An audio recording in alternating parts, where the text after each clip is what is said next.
музыка – это способ жизни, это лекарство, это источник силы. Я могла бы жить без музыки. Человек так устроен, он может жить без очень многих вещей. Вопрос, как я бы жила. Просто это будет другая жизнь. Это буду не я.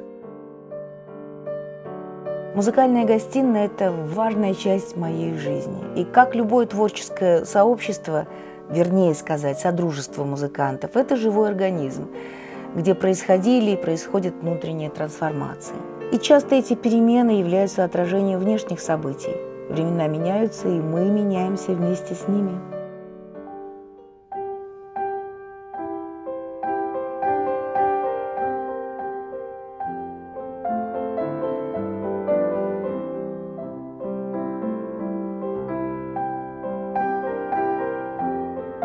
Мы же сюда вообще попали благодаря, как это неудивительно звучит, пандемии. Потому что вот эти большие залы исчезли, народ перестал ходить, и большинство перестало работать. Мы в результате, я подумала, ну надо куда-то переходить в маленькое пространство, где нет фиксированных рядов. И лошадься мы сначала попали, ведь было очень мало людей. Это просто было спасение. Вот стены, они всегда диктуют. Стены диктуют музыку, диктуют программы. И это, я считаю, вообще очень важно, потому что усадебная культура, она, конечно, особенная. Она не похожа, это не концертный зал в прямом смысле. И здесь ведь публика сидит очень близко к тебе. Ой, ну, любимый белый зал наш. Любимый белый зал. Это единственное у нас. Увы, еще не так стоит рояль. Но я всегда договариваюсь с роялем перед концертом. Он должен как-то понять, что к нему приходят не чужие, а те, кто его любят и кто с ним уже не первый год вместе. Да, суфлер, клади, все, она все.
Вот обожаю эту музыку, конечно, эти муки любви, хотя я помню то время, когда вот сейчас мы абсолютно с Женей играем и идем, течем в этом одном направлении, а было то прекрасное время лет 13 назад, когда какой-то был концерт, а все-таки это Фриц Крейслер, это то, что написано для скрипки, и для тех, у кого скрипка звучит, и можно купаться вот в этих вот звуках.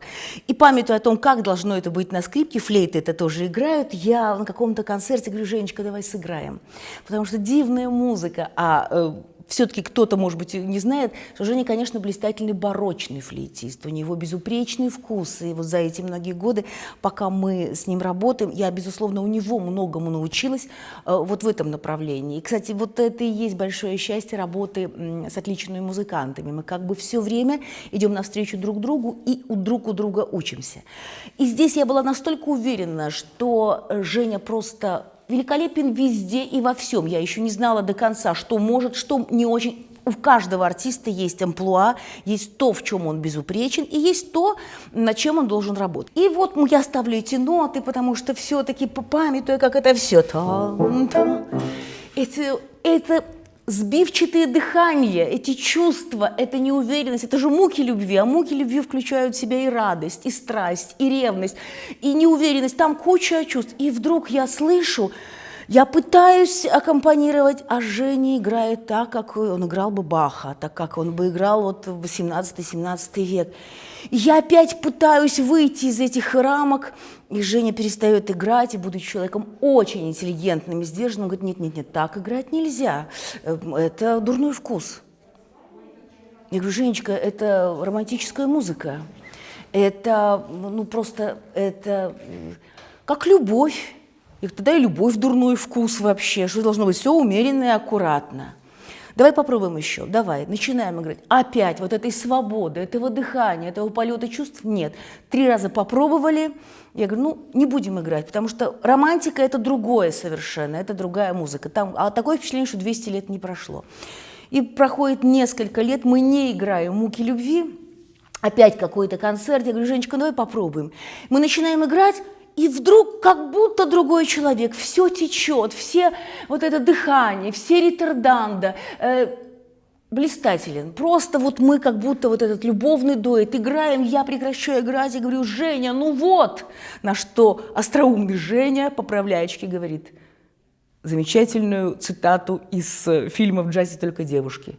«Дафна, вы опять ведете». Я говорю, нет, а почему? Он говорит, потому что я бы и хотела играть, как я хочу, но я не могу, ты меня взяла и понесла. Но в результате потом оказывается, что мы уже так играем, я уже никуда не веду, мы идем вместе, мы плывем вместе, мы летим вместе и получаем огромное удовольствие. Хотя мы достаточно редко сейчас играем «Муки любви» Крейслера, потому что они играются не в каждом зале, не в каждой программе. Но каждый раз, когда мы выходим на сцену, мы вспоминаем эту дивную фразу, и только я иду на сцену, и он мне опять сзади говорит, Дафна, вы опять ведете.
Казалось, мы не понимали, во-первых, что такое пандемия. И я искренне не верила, что это может быть долго.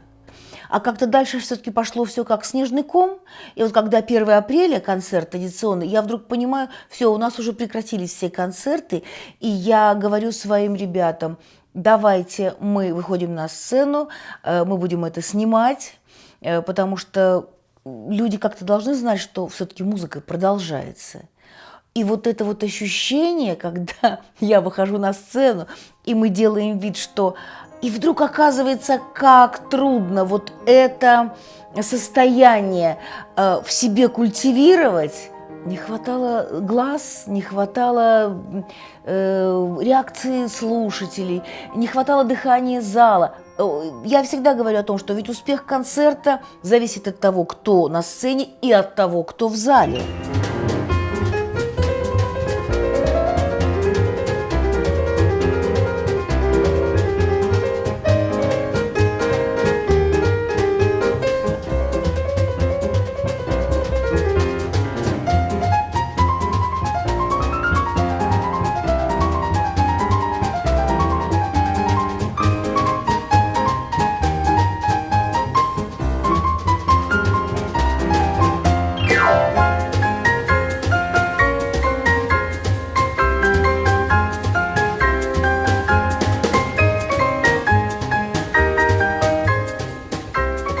Когда мы провели этот концерт, и все-таки у меня коллеги отличные, мы, когда микроклимат свой создаем на сцене, мы привыкли, приноровились к этому ощущению. Но вот потом как раз и возникла вот эта мысль, что если это будет длиться долго, то нужно какой-то выход. Мы не можем не заниматься, мы не можем не работать. И в этом смысле домашние концерты, конечно, были не спасением, нет, но я точно знала, что вот для моих друзей, коллег это был какой-то хоть маленький просвет в этой темноте. Потом все-таки музыканты, ведь люди такие, мы все разные, кто-то занимается всегда, занимается в любом состоянии, занимается, даже если у него нет концертов, а кто-то, если нет, он и заниматься не будет. В той мере, в которой можно заниматься интенсивно, все время учить что-то новое, вот, наверное, так. И поэтому вот это организующее начало того, что у тебя что-то будет, ты к чему-то должен готовиться. Если прогресса нет, будет регресс. Это 100%. Надо хоть маленький шажок, но всегда делать вперед.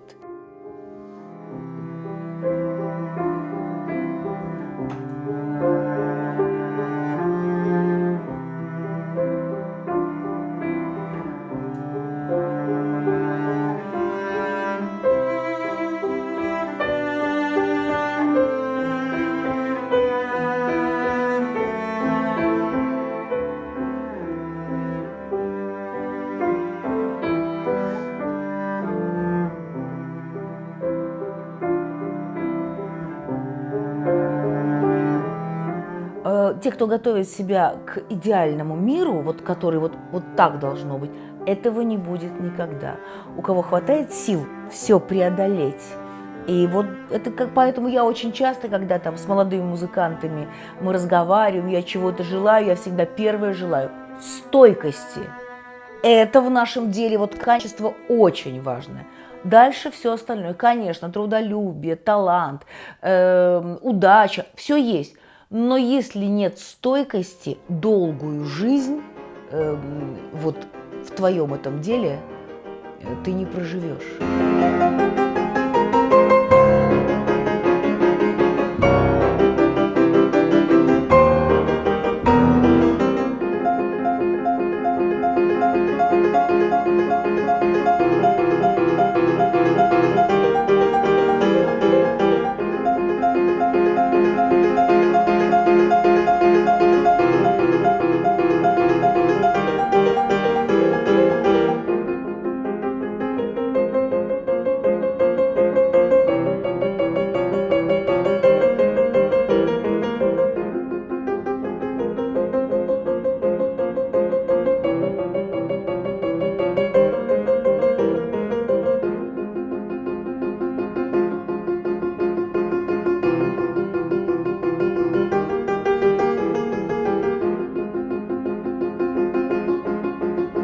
Поэтому, вернувшись к домашним концертам, я думаю, что я это делала в большой степени для своих друзей все-таки и для слушателей, которые не могли ходить в зал. И мне очень понравилось, когда уже все пошло на спад, началась концертная жизнь, и мне вдруг начали писать и звонить. А почему же вы не продолжаете домашние концерты? И что тут ответить?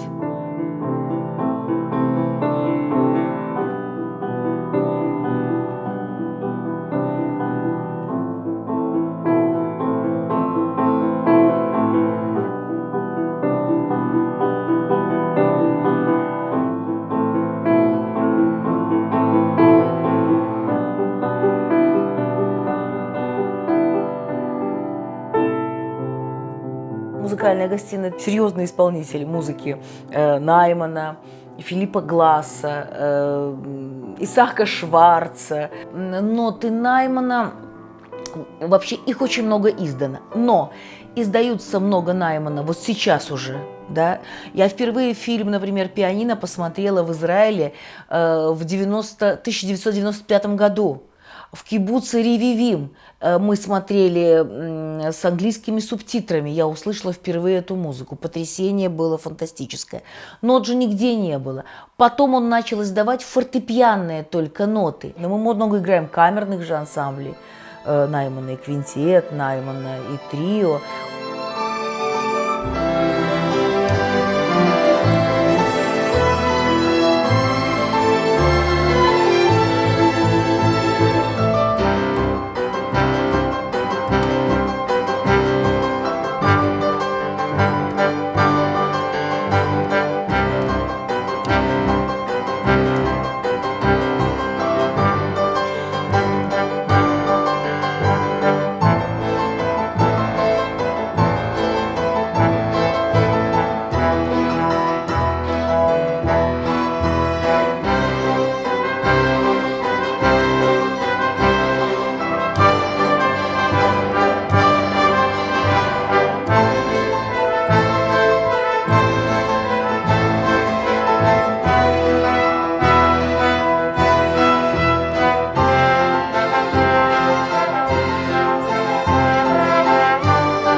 Я люблю минималистов, да. Я просто вот, мне кажется, я просто понимаю, как играть. Ну, я вот просто влюбилась в музыку Наймана, а потом оказалось, что и Литвиновский минималист. И Литвиновский, так же, как и я, любит музыку Наймана. И я к нему пристала. Я говорю: Саша, ну вот что у тебя есть интересного? Потому что то, что я знала, это другое совсем. Это вообще другая музыка.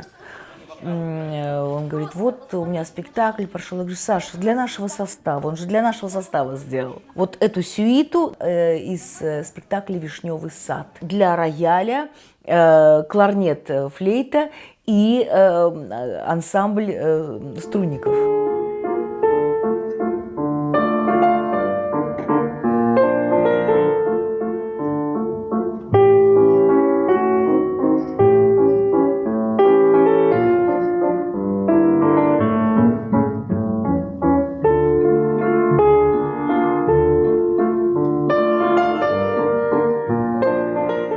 Притом, ну, там много ведь можно об этом говорить, потому что это не тот вишневый сад, к которому мы привыкли, но все-таки не забывать, что он писал музыку для кукольного спектакля. Это чуть-чуть другая эстетика, и это очень интересно. И нам эта музыка очень нравится.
Вот к композитору надо иногда пристать, сказать: давайте, ну давайте что-то вот сделаем. И с Айги.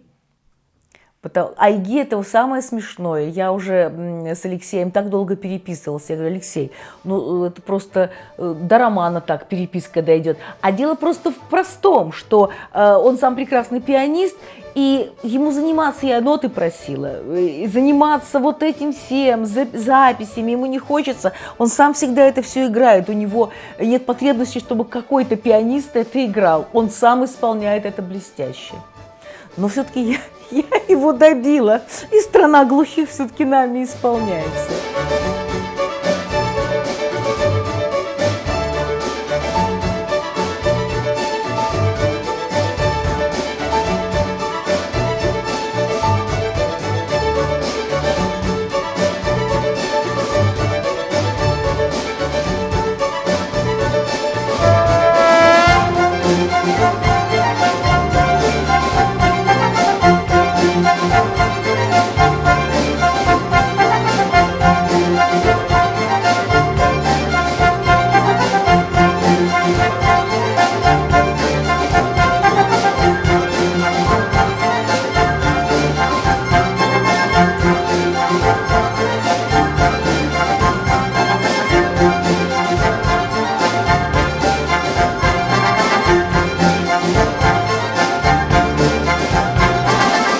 В этом смысле с Павлом Кармановым я обожаю иметь дело. Он, кроме того, что он блестящий композитор со своей музыкой, он еще человек очень деловой, с ним все вот договорился, все, у тебя ноты, ты все сделал, все, и это счастье. Новая музыка должна звучать, это обязательно, это непременное условие. Тогда и музыку старых мастеров ты играешь по-другому, когда ты к ним возвращаешься уже.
пожалуйста. А у кого еще есть черный палочник?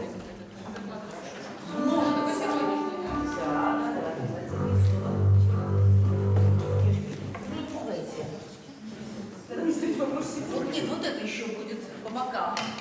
По бокам. Будьте любезны, нажмите нам весь свет, чтобы у меня музыканты поняли, как это все будет.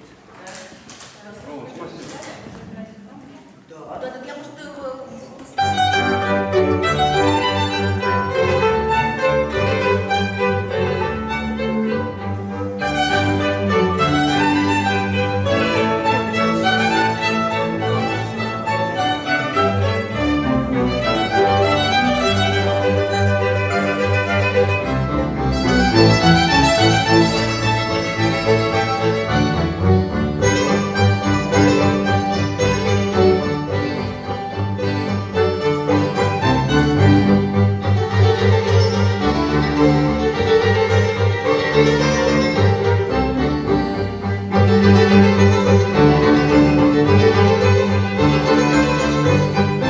Это вот идея фестиваля камерной музыки в Несвеже. Не зря Несвеж.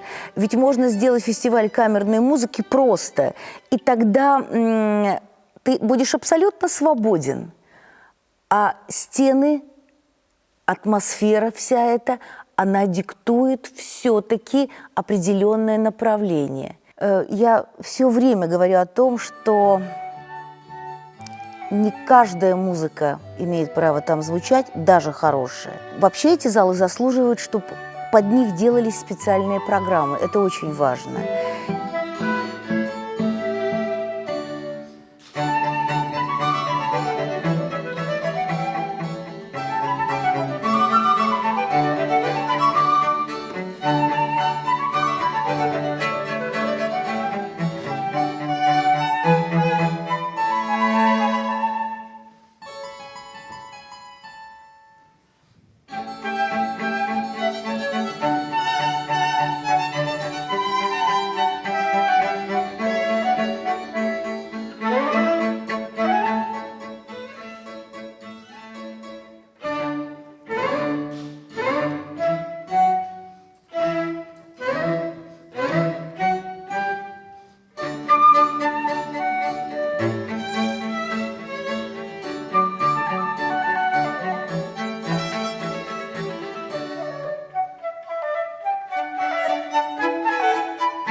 Просто я всегда очень радуюсь, когда и музыканты, с которыми я работаю, вот загораются этой идеей. Вот так, как бывает с Женей Видановым. Он владеет таким сокровищем нотным в наследство от своего отца Генриха Гедильтера. И это удивительная музыка, которая иногда действительно Женя говорит, она вот здесь и была, она здесь и звучала. И это какое-то волшебство, когда мы ее там играем, эту музыку.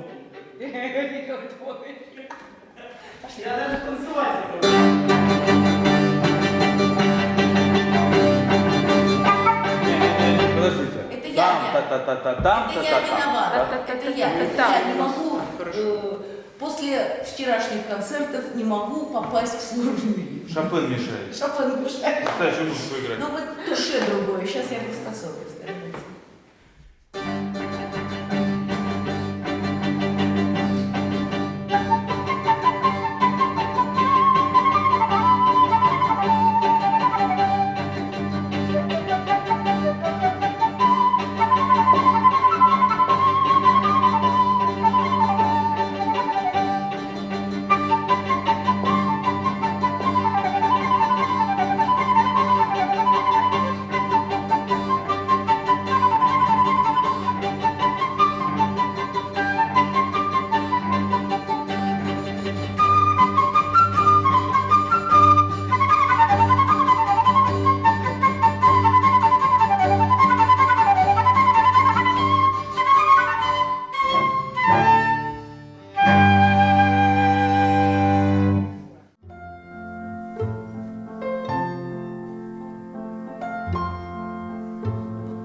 сразу начинает работать волшебство вот этой созданной платформы. Я сразу понимаю, что, конечно, в этом зале и Шопен звучит замечательно, и древняя английская музыка, но все это должно каким-то образом перемежаться.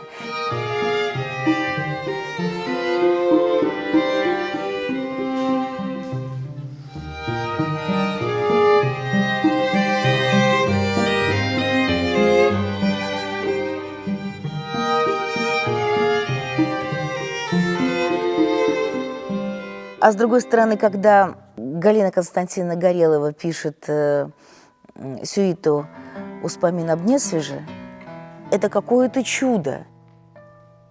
Вот когда я точно знаю, что есть та музыка, которую писал Матей Радзивилл, и появляется в наше время та удивительная совершенно музыка, которую написала Галина Константиновна Горелова, вот у меня как бы две точки – отправная и окончательная. И вот здесь уже я буду в этом поле выстраивать эту программу.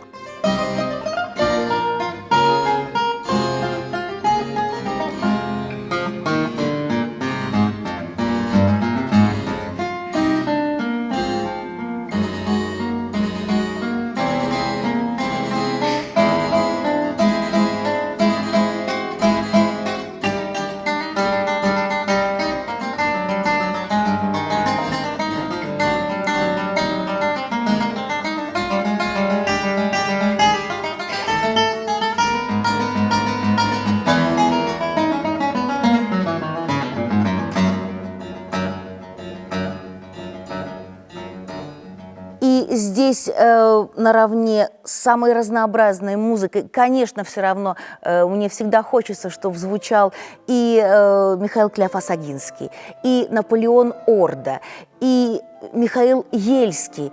Я ведь как человек, который в свое время приехал в Белоруссию и, учась в России, я же не знала этого огромного интересного пласта белорусской музыки.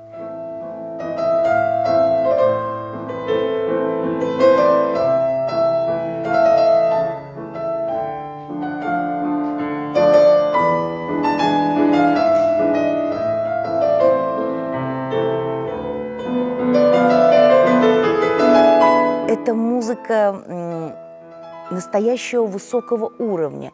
И, конечно, наша задача, вот нас, белорусских музыкантов, конечно, ее играть. Она не так много играется. Она исполняется, я не могу сказать, что вот ее не исполняют. Но погрузившись в это богатство, я просто была восхищена абсолютно. Поэтому мне очень хочется верить, что все-таки вот этот фестиваль в Несвеже будет жить.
Мое детство всегда было наполнено театром. И для меня это как бы источник подпитки и очень таких мощных впечатлений.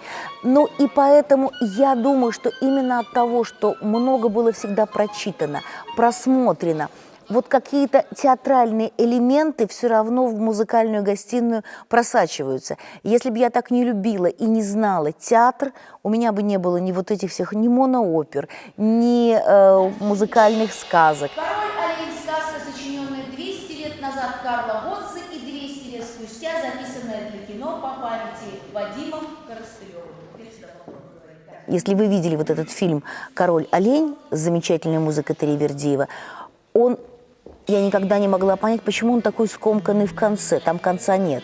Потому что режиссер фильма рассорился с главной героиней, со своей женой, и она уехала, и фильм не доснят. Он там как-то непонятно заканчивается.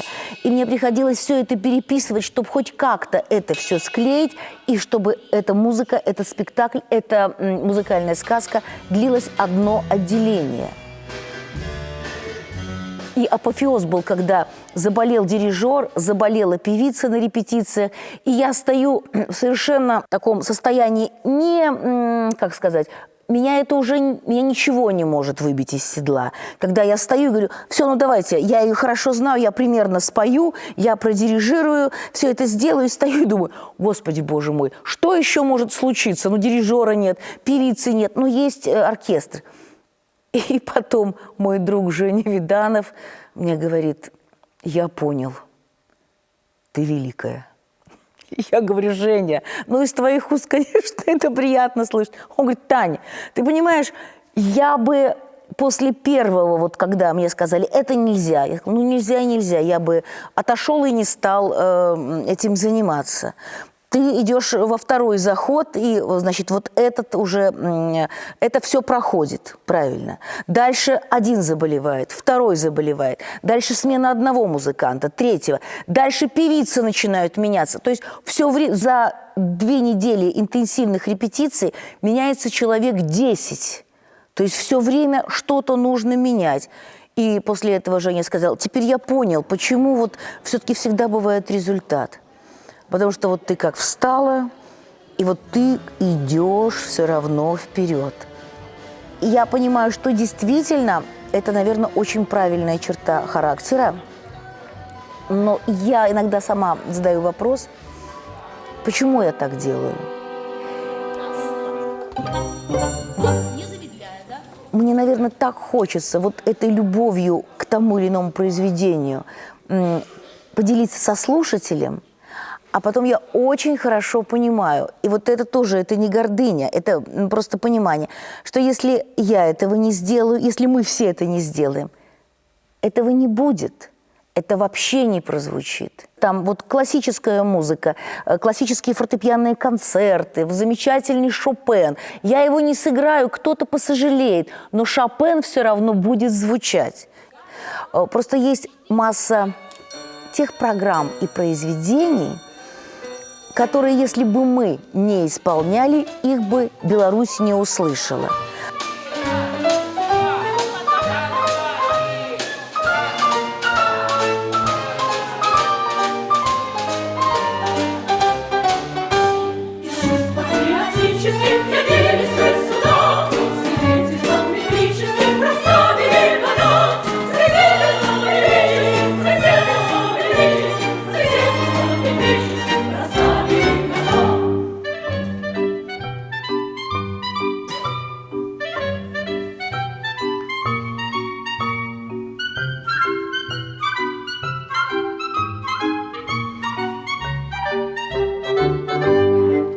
Я вообще всегда предпочитаю с самими композиторами, или если их нет уже в живых, с их женами. Вот с близкими я предпочитаю всегда находиться в тесном контакте, если мы исполняем их музыку.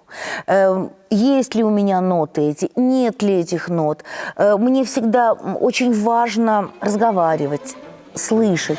Есть такая фигура, она есть у Фагота. Одну минуточку. Вот, пожалуйста, да, просто обратите внимание. Сейчас вот есть ветры зимние, сейчас скажу. 41-я цифра. Раз, два, три, четыре, пять, шестой так. 41-я цифра. Повторяются все время. Да, это низкие все время. Да. Много лет назад, когда я только познакомилась с Верой Таривердиевой, я приехала в Москву. Я даже не помню, видимо, какие-то вот записи. Я только начинала в Белорусской государственной филармонии делать концерты таривердиевские. И я к ней приехала, и она очень радушно меня пригласила к себе домой. Я подарила ей эти записи, мы разговаривали. Я вот всегда говорю о том, что, боже, как повезло Микаэлу Леонычу, потому что, кроме того, что она любимая женщина, она же музыкант прекрасный, тонко чувствующий, понимающий все. И она чем-то была занята и говорит, что, а вы хотите, вот я вам дам послушать очень интересное произведение, монооперу Микаэла Леоныча «Ожидание». Я ее не знала, искренне скажу. Я говорю, да, конечно. И вот я сидела в кабинете, она чем-то занималась, я слушала. Я была тогда просто потрясена. Я сидела, плакала. Как сейчас помню, это запись Марии Лемешевой. Мне это очень понравилось, но это такой академичный очень вариант был. И я тогда очень хорошо понимала, что вот у нас в стране это может прекрасно сделать Татьяна Третьяк.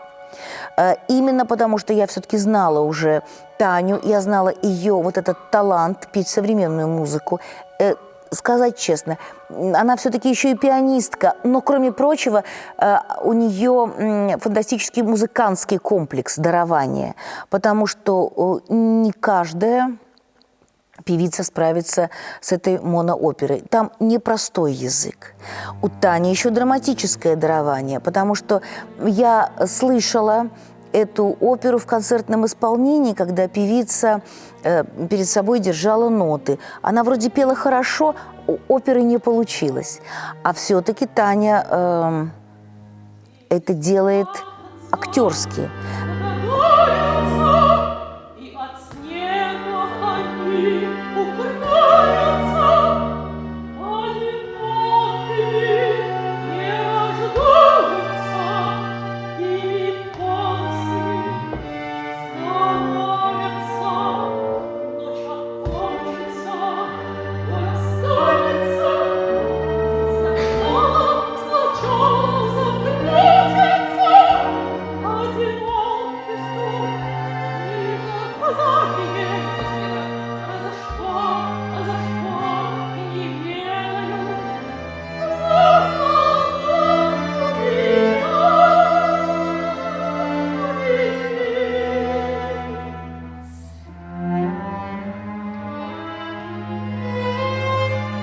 Даже мы же это уже исполняли и без оркестра. У нас есть вариант, с которым мы ездим на гастроли, когда только я за роялем.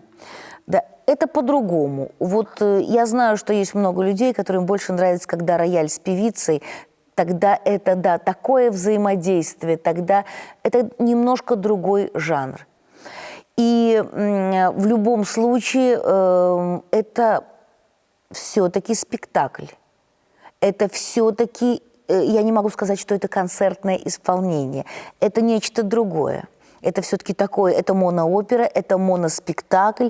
И я верю этой женщине, которая вот находится в этом состоянии ожидания. Поэтому, когда мы делали вот этот большой концерт из музыки Таривердиева в последний раз, мне захотелось, чтобы прозвучало уже это так, как написал Таривердиев в сопровождении оркестра. Да, проще, иначе чем мельче вы начинаете, естественно, играйте громче. 48-я. Кто может чувство? По 4. Раз. Может чудо приказать совершить, отцов сильных холодию. Мне кажется, я жду же всю жизнь, и мне кажется, я жду же с рождения, и я буду ждать до самого конца, я буду ждать за смертью и за долью, а мне стучат свистят.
Я помню, как сейчас, 2000 год, начало. Мы идем с концерта, как сейчас помню.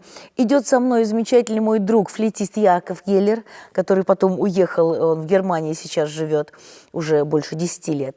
И справа идет Володя Громов, нынче солист Большого театра, народный артист. Вот мы с ними идем с концерта, такой рядовой концерт на Муспеде, мы довольны. И какая-то у нас там была, видимо, смешная история.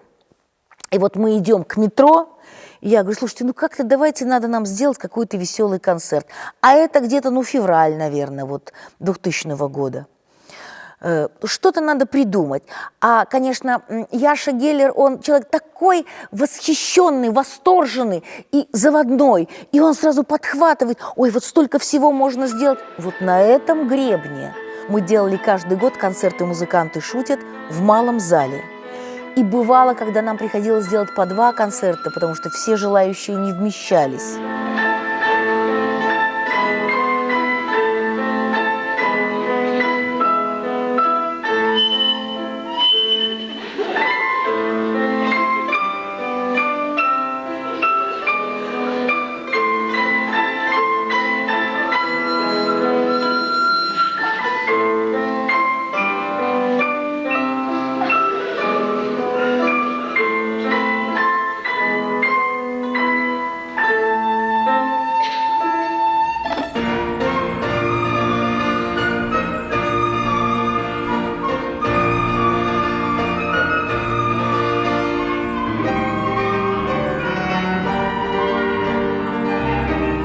И вот этот путь, я когда сейчас смотрю это, там было много интересного, там было много даже самодеятельного, потому что когда мы вышли уже на большую сцену, это другой формат. Здесь ты не должен себя чувствовать студентом на капустнике. Эта видимость должна быть импровизацией.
Я искренне говорю, что вот эти 20 лет сделанный каждый год концерт, я им, конечно, горжусь.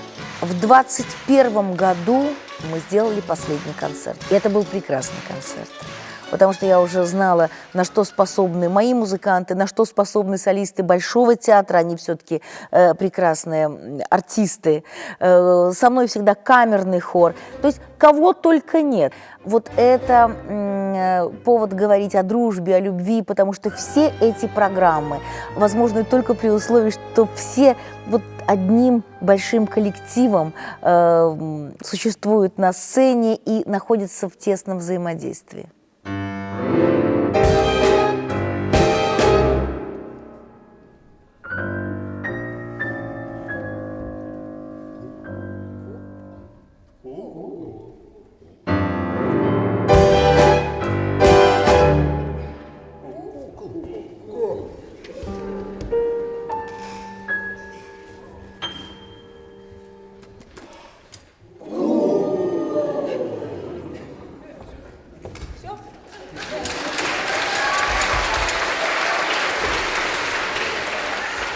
С одной стороны, самое главное, не может один концерт жить вечно. Ну, вот опять-таки, мы же понимаем, по большому счету, это закон жизни. Что-то заканчивается, что-то появляется. Вот закончился большой период концерта «Музыканты шутят». Вот это закончилось, и началось активно концерт созвучия. На протяжении многих зим я помню дни солнцеворота. И каждый был неповторим и повторялся вновь без счета.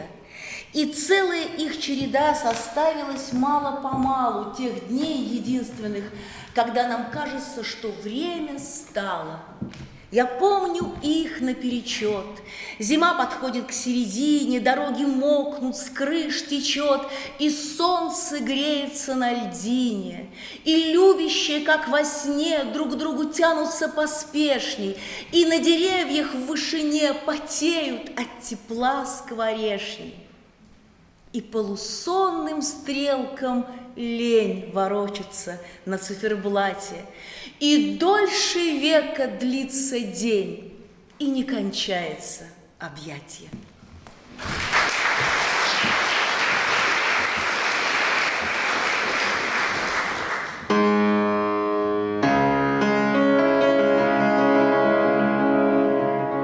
Эта идея родилась все-таки очень давно. Я всегда много читала стихов, и они мне очень легко запоминаются. Вот это вот есть. И я помню просто вот свои воспоминания детские, школьные. В это трудно поверить. Сейчас мне никто из моих друзей не верит. Мне в школе было несказанно трудно отвечать у доски. То есть я не могла вообще понять, вот как можно встать и говорить. У меня где-то вот внутренний был такой зажим. Я не могла вот понять, как можно это делать. При том, что я в школе могла принимать участие в каких-то театральных постановках, 12 месяцев, например. То есть для меня там играть злую мачеху, но это просто замечательно. То есть вот этот вот какой-то комедийный дар тогда можно, когда ты не от себя, тогда это легко разжаться. Но единственное, я помню, вот на литературе это было счастье, потому что если нужно было сдавать, как сдавали стихи, вот это просто, это вот я заводила свою волынку Евгения Онегин, и вот я ее там говорила, и наш педагог завороженно сидела и говорила. Так после паузы я там какую-то главу читала, она так обводила взглядом класс, а класс это, господи, это фабричный район, это отдельный рассказ про класс, в котором я училась, и гордо говорила: послушайте, это называется актерское чтение. Я думаю, это не было актерским чтением. Это, видимо, так отличалось просто от всего того, что существовало в этой школе. Засыплет снег дороги, завалит скаты крыш. Пойду размять я ноги, за дверью ты стоишь. Одна в пальто осеннем, без шляпы и калош, ты борешься с волнением и мокрый снег жуешь.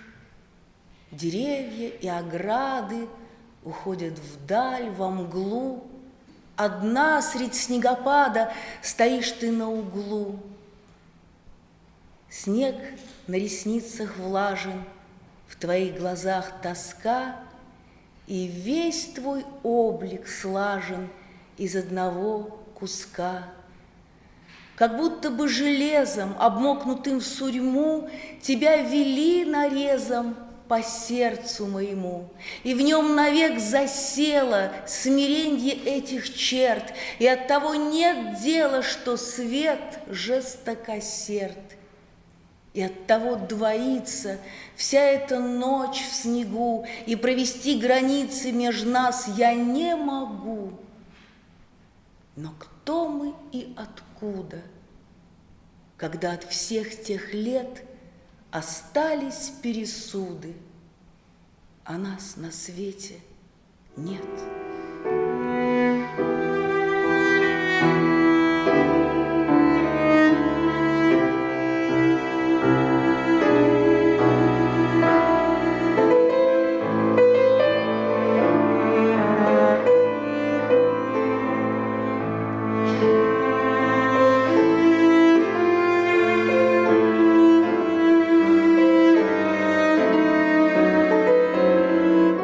все-таки учимся очень долго. В этом смысле мы, конечно, как балетные, только наш путь гораздо дольше, потому что в балете все гораздо молниеноснее и короче, чем у нас. Но мы тоже очень долго учимся, очень долго постигаем ремесло. И все-таки, пока ты учишься, ты должен себя наполнять очень многими вещами вообще. Не только ремесленными, не только чисто профессиональными. Это такая долгая дистанция, что все-таки в ней очень важно, какой жизнью ты живешь, насколько ты любишь людей, как ты к ним относишься, что ты читаешь, и как это все ты потом внутри себя перевариваешь. Вот это та работа, я все равно говорю о концерте созвучия, это та работа, которая потом выливалась вот именно в это понимание, что чему созвучно. Это работа, которая идет много лет, она не может рождаться сразу. Она должна быть, не хочется говорить громко, она должна быть выстрадана. Нет, конечно. Она должна быть прожита.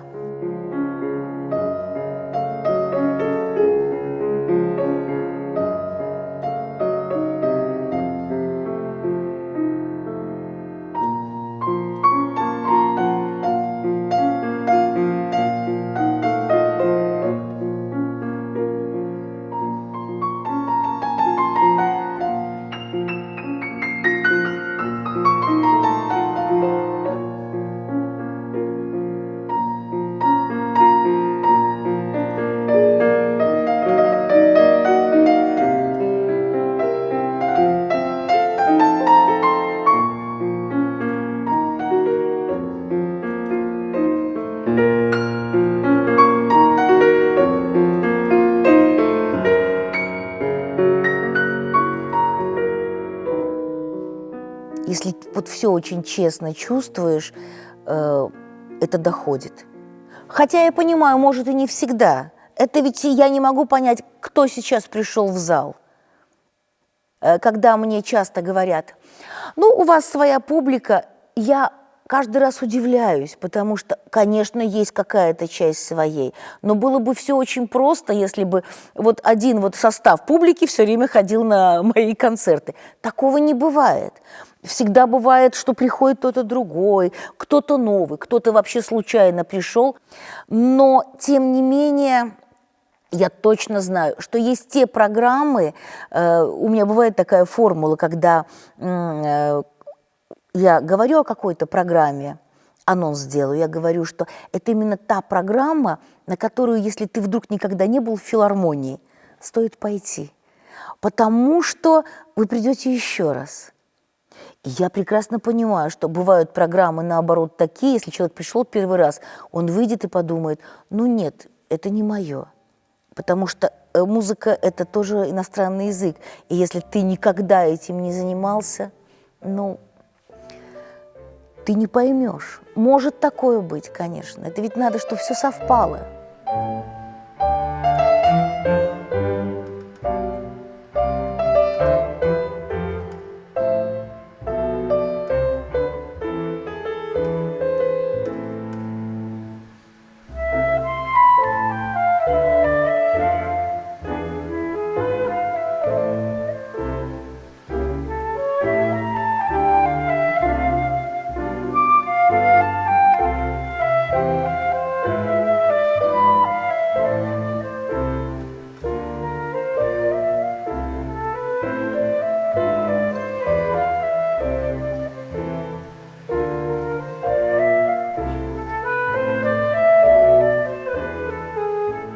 Я думаю, что я одна из немногих классических артисток, пианисток, которую узнают на улице. Это не лично я вот вышла и подумала, боже, ну какой еще меня узнают. Нет, это же вот та классическая музыка, которая стала доступна.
при моей специальности абсолютно камерный пианист, вот это широкое поле деятельности везде, оно, конечно, все равно дает свои плоды.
Начинаю оглядывать все, что сделано. Есть такие произведения, которые все равно остаются, и ты каждый раз, вспоминая о том, что мы это сделали, ты, в общем, гордишься.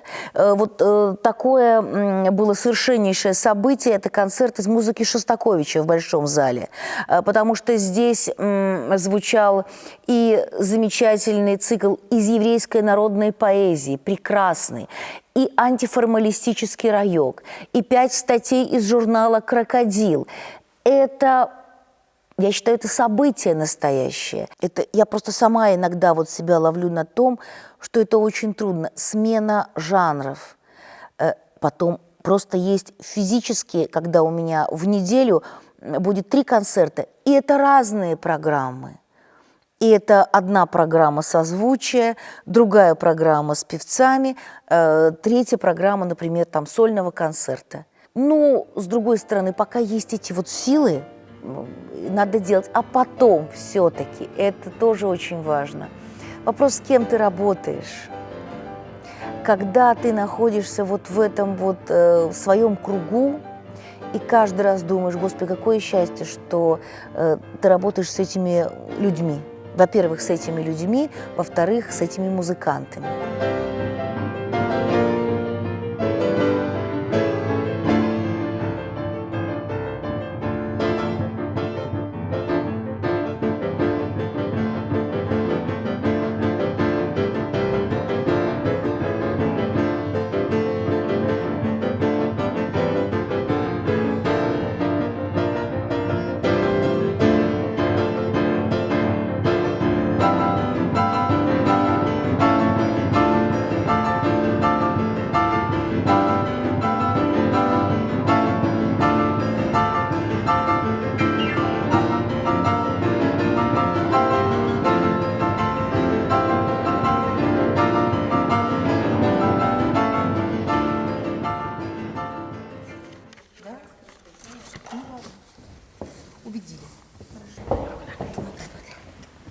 Нет, это что-то мы это самое. Нет, не как угодно уже.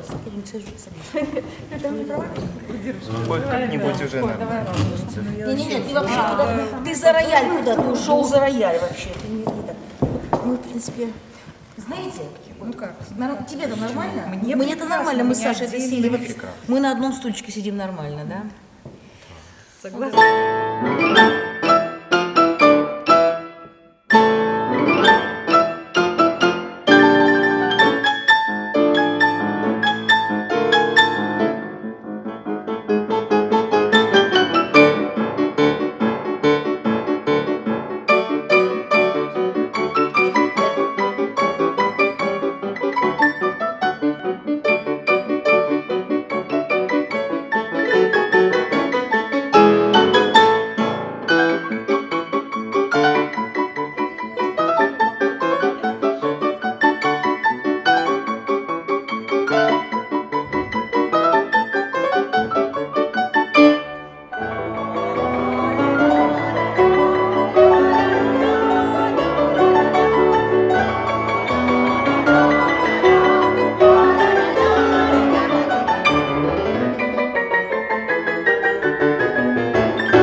даже если жизнь складывается так, что кто-то уезжает, ну, что с этим поделаешь?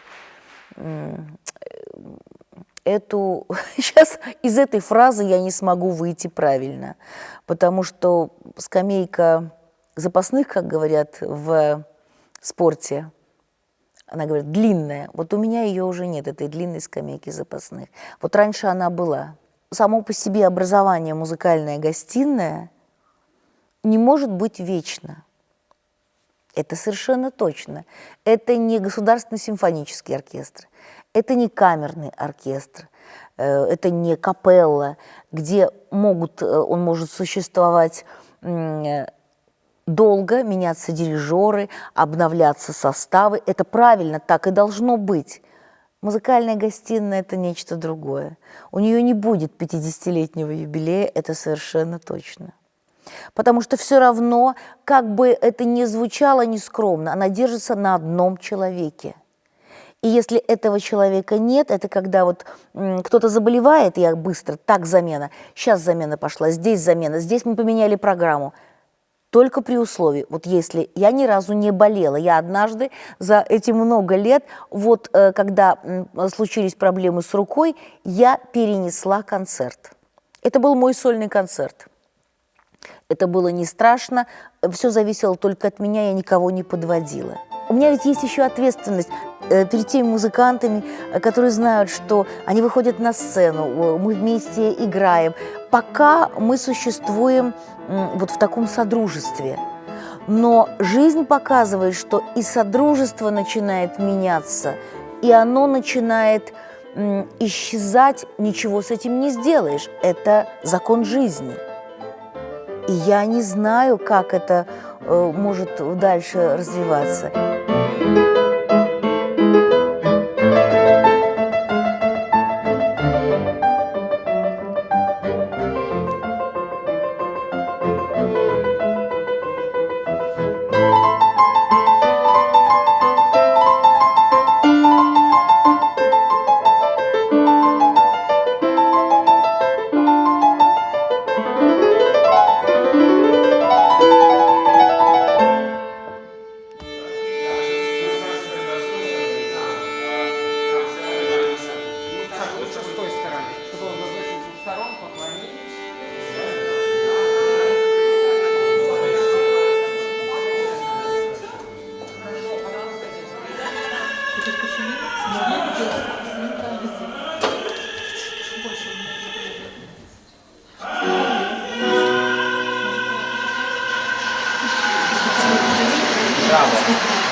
Я не могу себе позволить роскоши быть пессимистом. Я просто реально смотрю, что так устроен мир.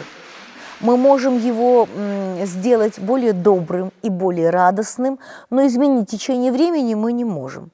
Поэтому вот нужно успеть вот здесь и сейчас вот это все делать. И все-таки, несмотря ни на что, нести вот этот свет обязательно. Какой смысл вообще выходить на сцену, ради чего? Ради того, чтобы поделиться трагическим ощущением этого мира? Ну, это абсолютно неправильно. Мы все-таки будем нести свет, радость и хотя бы надежду. Вот это должно быть обязательно. Искусство все равно для этого.